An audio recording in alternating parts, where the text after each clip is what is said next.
Hey YouTube, how's it going? Kevin Cleary here with a knife video for you, and today, as the knives here on the table indicate, I want to talk a little bit about Spyderco. Specifically, I want to kind of discuss the mid-year product guide that they just released. Now, before I get into my take on that, there's a link below to the product guide. Click over there, take a look for yourself, and let me know down in the comments. Maybe a lot of you have already done this, by the way. You may be more familiar with them than I am. But yeah, if you're really excited about something, let me know what that is down in the comments. But here's a bit of a twist on that. If you look at some of the knives in the mid-year product guide and go, that is the dumbest thing or most horrible thing or ugliest thing or worst idea I've ever seen, share that with me as well.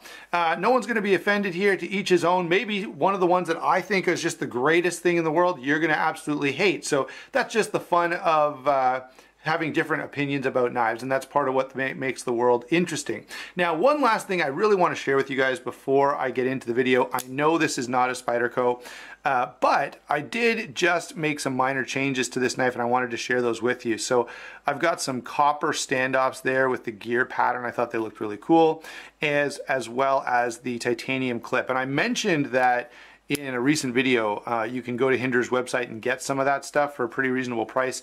And they are very reasonable. I think the standoffs were like 20 bucks and the clip was maybe 40. So pretty cool. I really like the way they make the knife look. I like the way the blue and bronze kind of play off each other. It really tempts me to go with bronze here. I think it would look cool. Anyway, just going to throw that out there. Now let's get back to what we actually want to talk about. Now, you've seen the Zom pattern on the Spyderco Delica and the Spyderco Endura, and now they're going to release a Dragonfly with that pattern. A very cool knife, very cool pattern, and so now they're putting those things together, and that's pretty nice.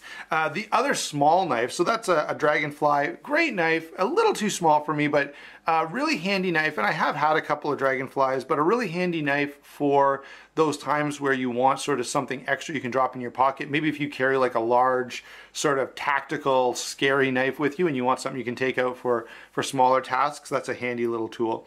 The other thing I wanted to mention is there's a new dog tag coming out from Serge Pachenko.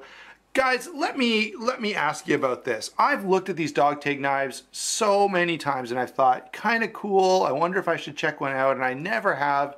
But every time I see one, you know, if I'm looking on, you know, some of my favorite knife retailers, whether it be White Mountain Knives or Warriors and Wonders or whatever, I see them as I kind of scroll past and go, man, those are kind of cool. I wonder if I should get one. I never do. And they have gone on sale for really good prices a few times. Anyway, all of that to ask you guys' opinion on that. Do you like the dog tag knife? Do you hate it? Should I pick one up and try it? Do you think it's really something I'd love, or are they just a waste of space? Let me know what you think about that. Let's see, but the main point is there is a new variation on the dog tag folder that looks kind of cool, a little more heavily built, a little more industrial looking than some of the previous versions. Okay. There are two Caribbean knives, the Caribbean Leaf and the Caribbean Sheep's Foot. They are in LC200N steel. Now, I've got to tell you, these have the ugliest pattern I've ever seen.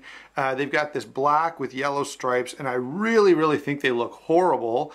But purely looks, I'll be really honest with you here, these are knives I'd actually like to try out just because I've heard some really good things about the LC200N.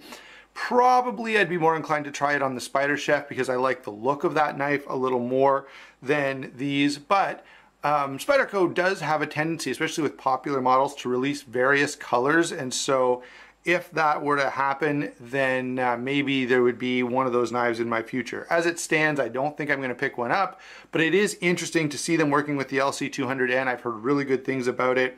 And if someone has experience with that, go ahead and let us know in the comments as well. So the Caribbean Leaf and the Sheep's Foot look like interesting knives. The color scheme really puts me off, but I am kind of interested in the design, in the model themselves. Let's see, Para 3 variant. So for those of you who love the Para 3, I'm not one of those people, but I know some people really like it. They've wished for years that there was a slightly smaller version of the Para 2. For me, this is a perfect size knife. I can't imagine anyone wanting a smaller one, but I know that some people do feel that smaller is superior in this particular situation. I just don't happen to be one of them. Anyway, a couple things about the Para 3. Number one, there are a bunch of variants. So there's the camo and I think there might be black DLC. There's serrated, partially serrated coming available, but also they're going to do an S90V sprint in carbon fiber and a crew wear sprint, which should get a few people really, really excited. Now, more exciting to me, and this is one of the knives that's definitely on my list, what I think I may do, I don't really feel the need for two pair of twos in my collection, so what I may do is sell this one. This is the S35VN Sprint, and I love it. This is really, really nice. This is the best action on any of the pairs that I've tried, so I'm a little hesitant. I'm still not sure about this, but I may actually sell this one in order to go to the Para 2 in Maximet, because I'd really like to try that Maximet steel, and I think it would be great in a paramilitary too. So pretty excited about that. There's also another knife, the Alcyone, I think it would be the way to pronounce it. I could be saying that wrong. It's a smaller version of the Polestar. Not for me, but again, for those people who like smaller things, that might be interesting. Now, the next two I want to talk about, I'm a little more excited about. Now, more one than the other. The Southern Hanan, or Hanan, looks nice. Again, it's too small for me. I wish it were a 3.5-inch blade because I kind of like the design. But what's cool about it is it's a flipper with a compression lock. I feel like that's a pretty good combination. The only thing I wonder about is when you're using the knife, see how how blade's falling toward me there? I wonder if, you know, you've got to have the flipper tab coming out, and you can see the tang of the blade right there, okay? So there's the tang, and it wouldn't be much to just extend that. Maybe there should be a Para 2 flipper because you can just kind of extend the blade out that way. Anyway, I can see how it would work and that it would work pretty well. So I'm very interested in this. That first knife, the Southern Hanan, is a little small for me, but the Silver Axe from Paul Alexander, that's a little more appealing. You know, you've got full 3.5 or almost 3.48 inches of blade length, which is enough for me. It's 8 inches overall, so it's a fairly slight knife, but it's still big enough that I think I could deal with it.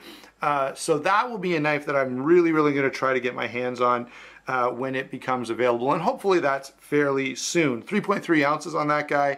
Looks like a really cool, really lightweight, great EDC knife, and it's a compression lock flipper. The next design is really the one that I'm most excited about, and if I don't pick up any of the other knives on this list, this one will be, you know, if I can only have one, this will probably be the one. The Shaman, designed based off the Native 5, but a little bit larger, so it'll be full 8 inches, 3.58 inch blade, 5.2 ounces, G10 with a compression lock. Now that is right up my alley. That looks like a really, really great knife, and I'm really looking forward to getting my hands on that. I'm probably more excited about it than anything else on this list, either that I've already mentioned or of the CRKTs that I'm going to mention right now. Of the CRKTs, there are 6 new designs. Again, I'm not going to go through all of those. I'm just going to do the same thing I did with the Spydercos. The Prowess looks most interesting. It's a canyon design. It's pretty plain, standard knife. I do like the blade shape. I like the handle shape. Looks like a win.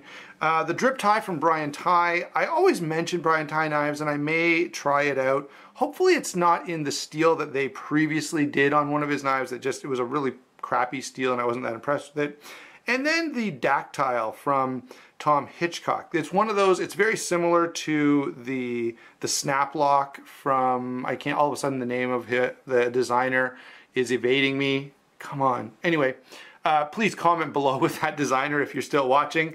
But that's a knife that I'm a little interested in checking out. It kind of looks cool, maybe as a paracord knife or something like that.